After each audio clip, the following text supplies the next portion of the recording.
If you've ever had a hinge plate have screws that were stripped out, you know, where you could just turn them and turn them and turn them, where nothing really tightens.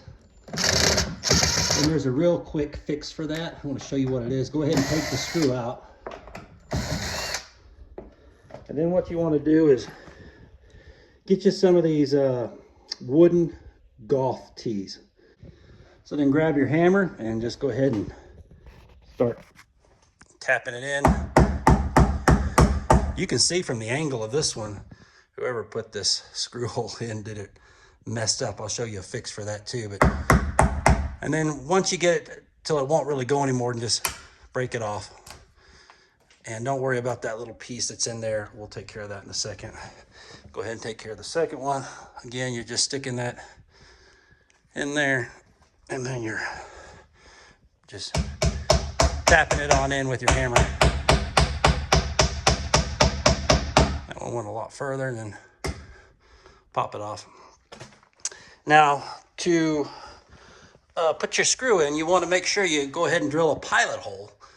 And you can see the holes on this one are kind of off. That might have been why they stripped it when they installed it. What I would recommend is you get you one of these. These are made for door hinge installation. It basically has an end on it that centers itself inside the hinge plate. But then when you press on it, out comes your drill bit. So it keeps your drill bit centered in that hole. It has an impact driver in, so it's real easy to attach to the same driver that you're probably using to put in your screws. And then you can, if you've got some wood material kind of in there, I just let this thing spin on it without pushing it in until it's gone. And it just kind of grinds it down. And then when I feel like it's ground down enough, I go ahead and push in.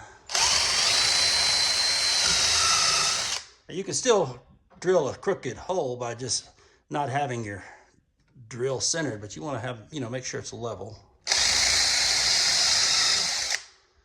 And then once that's done, you can go ahead and pick up your screws. If you were having a problem with the shorter screws that came with it, you might consider getting a longer wood screw. It's up to you. I'm going to go ahead and reuse the ones that were in there. So pretty simple. You just stick those in there and drive them in. But now that it has something to bite into, you ought to be able to